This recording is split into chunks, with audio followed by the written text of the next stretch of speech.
Ikaw ba ay may negosyo? Maganda naman ang itinatakbo pero gusto mo ng talikuran ito? Ano ang mabigat na dahilan mo? Ayan ang tatalakayin natin, pero syempre bago umpisahan at itintin ang ating talakayang napakaganda, pindutin mo na ang subscribe button na yan, sisi, at tayo nang magchismisan. O tawang-tawa ako dahil maganda itong topic natin, mga kasari. So, ikaw ba ay nabibilang sa ganito? May negosyo ka, maganda naman ang itinatakbo, maayos siya, may puhunan ka naman na kung sakali ay idadagdag kung kakailanganin mo, may savings ka naman kahit papano, pero bakit gusto mo na lang talikuran ang negosyong nasimulan mo? Number 1, mga kadahilanan. Una, mas dumadami ang nangungutang sa'yo kesa sa bumibili. O bakit? Siyempre, kung taga dyan ka sa inyo, maraming nakakakilala sa'yo. Akala nila pag ikaw ay may negosyo, mapera ka na. Kaya lagi kang nilalapitan, kaya kaaga-aga pa lang, kabubukas mo pa lang ng tindahan mo, nakaabang na sila sa'yo dahil nangungutang. Wala namang masamang mangutang. Pero kasi minsan, yung nangungutang sa atin, mas marami yung nangutang kesa sa bibili. At yung nangungutang na yun, mas marami ang hindi nagbabayad kesa sa nagbabayad.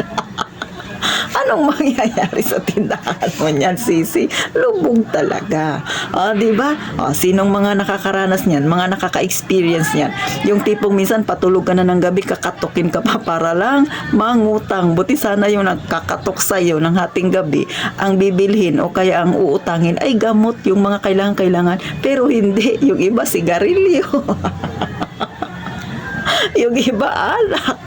Yung iba, bigas daw. Kasi wala silang sasahingin kaya mangungutang sa'yo, di ba? Yung problema ng iba, pinapaproblema nila sa'yo. Kaya minsan, naiistorbo ka, naiinis ka. Ay, sara ko na lang siguro itong tindahan na ito. Nakaka-relate ka ba, sisi? Hindi lang yan. Number 2, nakadahilanan. Laging may lumalapit sa'yo. Hindi ka na nila tinatantanan, Mga kamag-anak, mga kaibigan, kamag-anak na malayong-malayo na hindi mo nakilala, lumalapit sa'yo, humihingi ng tulong sa'yo. Kasi akala nila, may tindahan ka, malaki tindahan mo, mapera ka. Yung uutangan ka tapos hindi nagbabayad. Yung halos lahat inaasa na sa'yo. Ginawa ka na nilang palabigasan. May ganyan ka bang kamag-anak o kaya kaibigan? Minsan nakakainis rin, ito real talk. Hindi masamang tumulong. Hindi rin naman masamang mangutang. Kung ikaw ay mangungutang, dapat marunong kang magbayad. Pero hindi rin masamang humingi ng tulong. Pero minsan kasi, ang nangyayari, minsan nga, hindi lang minsan kadalasan ang nangyayari. Akala nila yung may tindahan, doon sila lalapit. Kasi inisip nila, mapera. Hindi nila alam. Saktong-sakto lang din yung kinikita ng may tindahan. Yung mga may tindahan na yan, nag-iipon din yan kasi nga kung magkaroon ng problema sa tindahan, may madudukot sila. Hindi nagtayo yung mga yan ng tindahan para dyan ka umasa. Di ba? Pero gaya nga ng mga sinabi ko, may mga kamag-anak at kaibigang tayong ganyan ang pag-uugali. Iniisip nila, madamot ka pag hindi mo sila tinulungan. Lagi mo silang pinagbibigyan, lagi mo silang tinutulungan, pero minsan lumapit sila ulit sa'yo at hindi mo na pagbigyan. Ano nang sasabihin nila? Lahat ng tulong mo, hindi na nila yun maalala. Ang nakikita nila sa'yo, madamot ka na kasi hindi mo na sila pinagbigyan. Kaya itong may-ari ng negosyo, gusto na lang isara kasi nai-stress na siya. Di ba, mga kasari? Ito pa, pangatlo pa, sisi, ito ang panghuli nating bakit gusto na lang minsan na isara ang tindahan at magtrabaho na lang siya. Ito yung marami tayong naririnig na negatibo. Ito nga yung sinabi ko na nakatulong ka na, tapos sa susunod, paghingi sila ng tulong at hindi mo sila napagbigyan, marami nang sasabihin sa'yo. Kumbaga, gagawa-gawa ng kwento, papasamain ka sa mata ng iba, tapos magre-recruit pa yan sila ng mga iba pang tao na magagalit sa'yo. Sasabihin, huwag ka na diyang bumili, masama ugali. Diba? Naranasan mo na ba yan, Sisi? Ang bira talaga itong mga kaibigan nating may ugaling ganito. Minsan, naisip mo isara ko na lang. Kasi kung empleyado ako, paglalapit sila sa akin, pwede akong makapag-deny na wala akong pera, wala pang sahod, sakto lang yung sinahod ko, maraming kinaltas.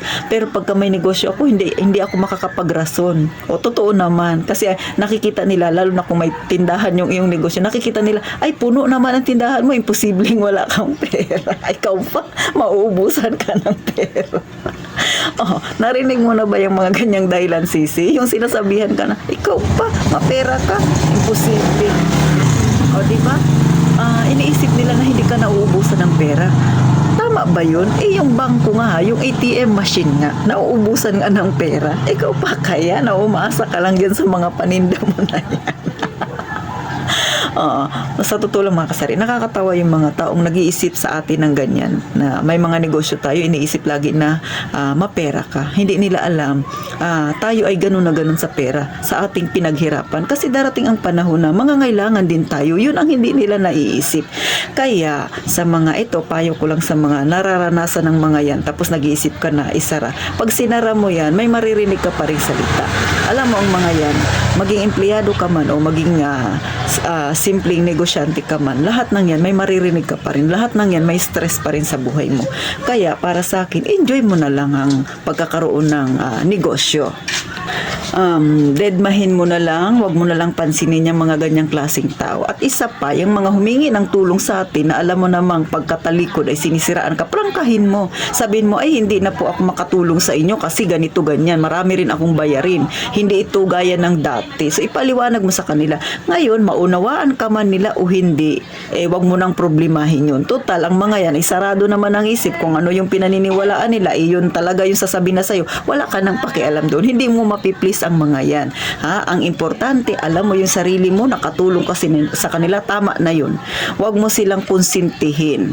Kasi minsan, tayo rin may kasalanan. Kasi hindi tayo makahindi sa kanila. Lagi nating pinagbibigyan. Kaya nasasanay ang mga yan.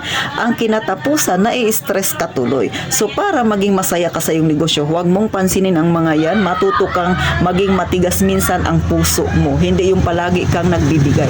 Paano kung ikaw ang mawalan ang mga yan? Tatawanan ka pa at may sasabihin pa rin yan sa'yo na hindi maganda.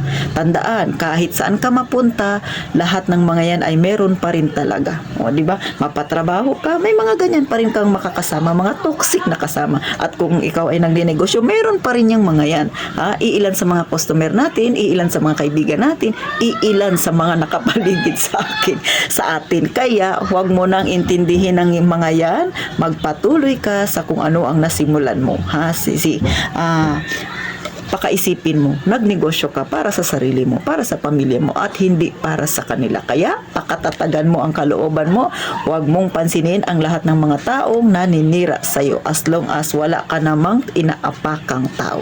So hanggang dito na lang. Sana sa susunod na vlog na Titintin, muli tayong magkasama, magkita, at syempre pa, gaya nga ng palagi kong sinasabi, mag-iingat tayong lahat palagi, mga kasari.